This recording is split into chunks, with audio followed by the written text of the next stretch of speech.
Olá, vamos falar sobre a velha ordem mundial. Antes de falar dela, deixa eu te explicar uma coisa.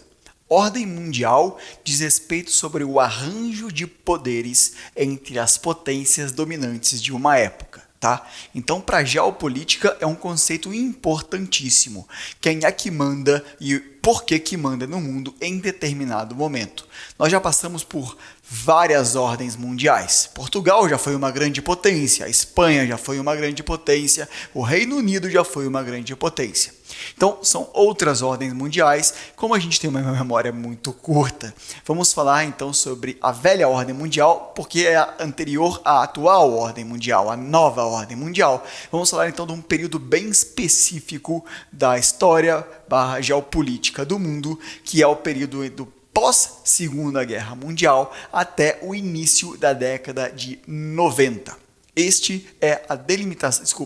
é a delimitação da nossa velha ordem mundial.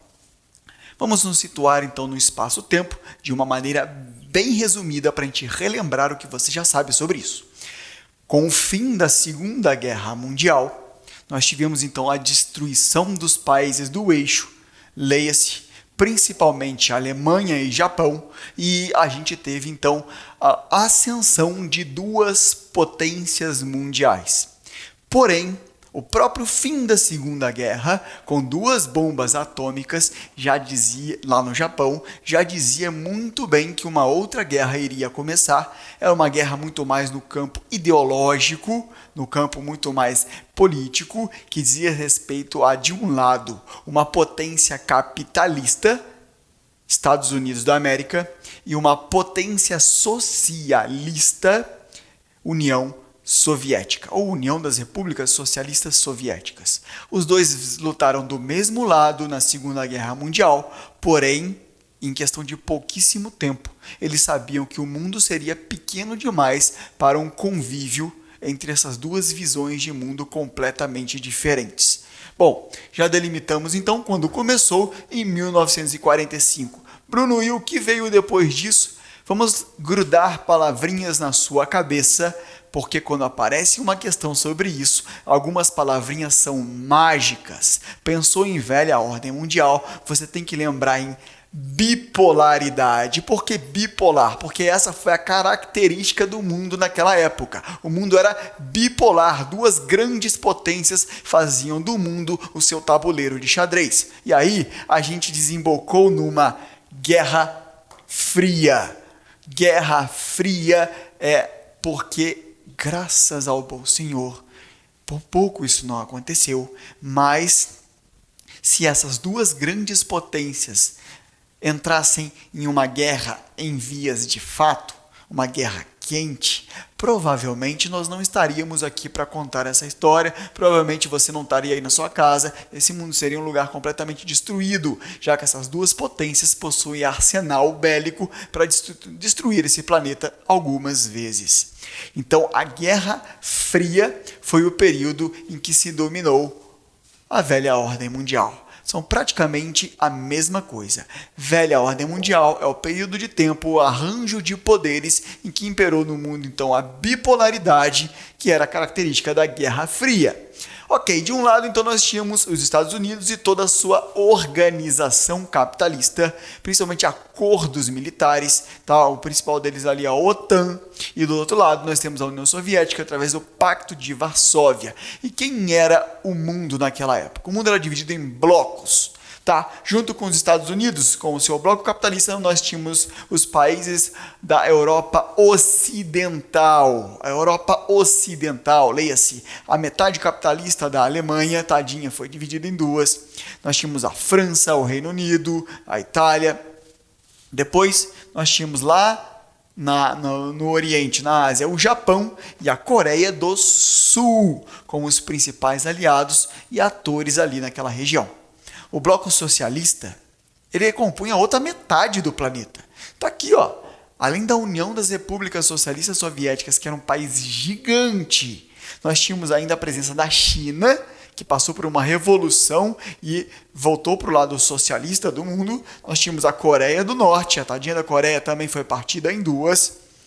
e o leste europeu. Países como a Polônia, a Hungria, a República Tcheca, a Tchecoslováquia na época, e um socialismo à parte, que nós vamos falar, que foi a Iugoslávia. E nós tínhamos o terceiro mundo. Opa, então é por isso que a gente ouviu falar muito em primeiro mundo, segundo mundo e terceiro mundo. O primeiro mundo, os países do bloco capitalista, o segundo mundo, os países do bloco socialista, e o terceiro mundo, geralmente, a gente vai chamar eles de não alinhados, tá? Geralmente a gente acha que os países do terceiro mundo são países capitalistas pobres, tá? Mas nem sempre. Por exemplo, a Iugoslávia era um país socialista, porém não alinhado, ela não queria nada com a União Soviética, apesar de alguns acordos econômicos, mas eles não eram alinhados um ao outro. Nós tínhamos a Índia também como não alinhada e a maioria dos países pobres, terceiro mundo. Fechamos aqui como era o mundo dividido na velha ordem mundial. E as principais características que você precisa saber da Guerra Fria era, primeiro, polarização ideológica. Ou você é de um bloco ou você é de outro. O terceiro mundo foi onde aconteceu os principais palcos de guerras indiretas neste planeta. Tá? Então, na África, tadinho, eles são não alinhados, eles são do terceiro mundo, sim, mas lá é que era o balcão de negócios, lá é que era a disputa ideológica, lá é que os governos eram cooptados tanto para um lado ou para o outro, mesmo que para isso eles tivessem que entrar em guerra civil e milhares de pessoas tivessem que morrer. Era assim mesmo que as coisas funcionavam.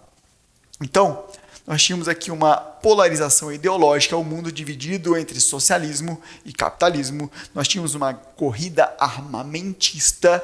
Os países passaram então a investir bilhões e bilhões de moedas em desenvolvimento de bombas, tá? Então o número de ogivas nucleares cresceu absurdamente, de mísseis, de caças, de submarinos. Então a tecnologia cresceu pra caramba na arte de destruir o outro nesta época. Junto com isso, nós tivemos uma corrida espacial.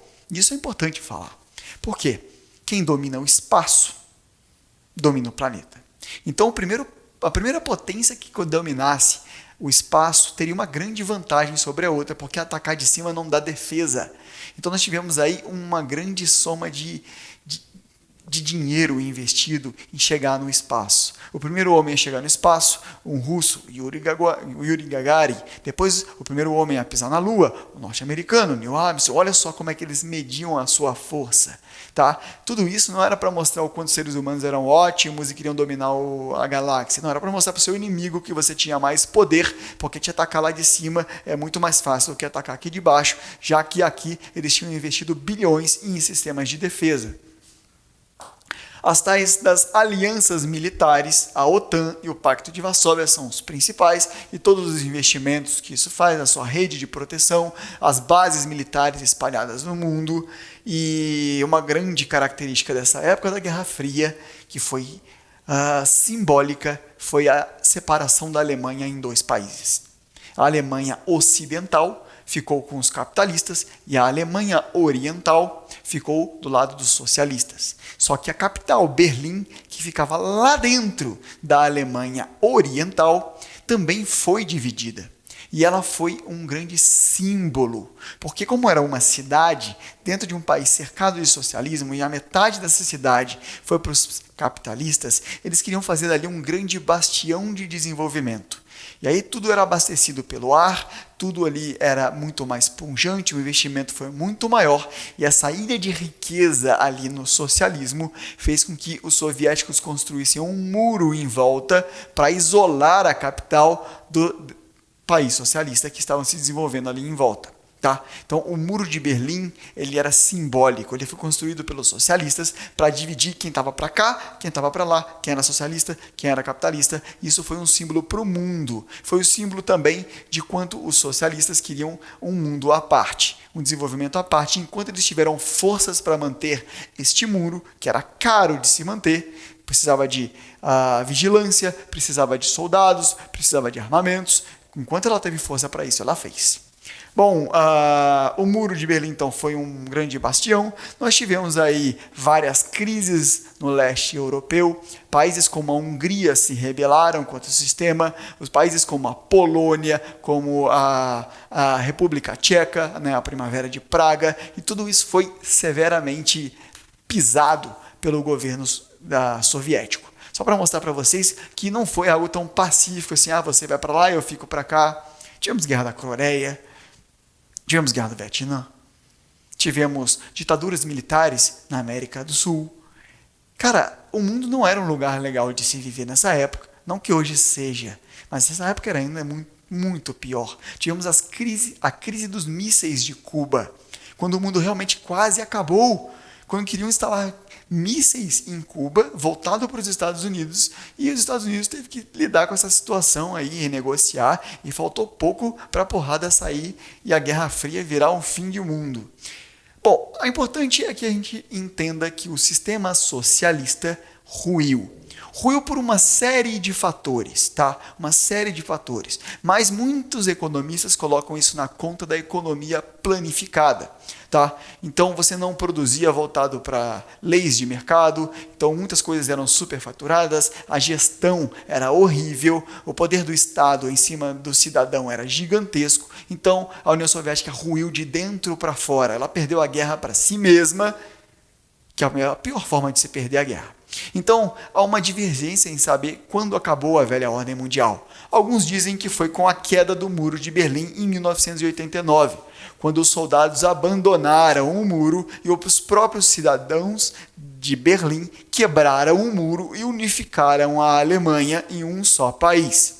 Outros dizem que foi em 1991, quando a União Soviética dissolveu em mais de 15 repúblicas. Ou seja, hoje, aquele monte de país terminado com estão, Quirguistão, Turcomenistão, Cazaquistão, aqueles países do Cáucaso, mais a Rússia, Bielorrússia, todos esses países pertenciam a uma só bandeira e, a partir daquele momento, cada um foi cuidar da sua vida, ficando ali a Rússia com uma maior ingerência em alguns países. Fato é o seguinte: velha ordem mundial foi quando o mundo tinha duas grandes potências mundiais. Mas a partir do momento que não tinha mais a rivalidade do socialismo e do capitalismo, pelo menos não aqui no mundo real, a gente teve início de uma outra ordem mundial, de um outro arranjo de poderes aqui, que é a nova ordem mundial, mas essa é o tema da nossa próxima aula. Beleza? Então a gente para por aqui. Eu acho que tem um belo resumão aqui no quadro para vocês tirarem um print. A gente se vê na próxima aula. Tchau, tchau. E aí, gostou da aula? Então se inscreva no canal, curte esse vídeo e compartilhe com os amigos. E saiba que lá no portal do Assimila tem muito mais aulas, exercícios, simulados e tudo que você precisa para se dar bem no Enem. Acesse lá assimila.com.br. A gente se vê!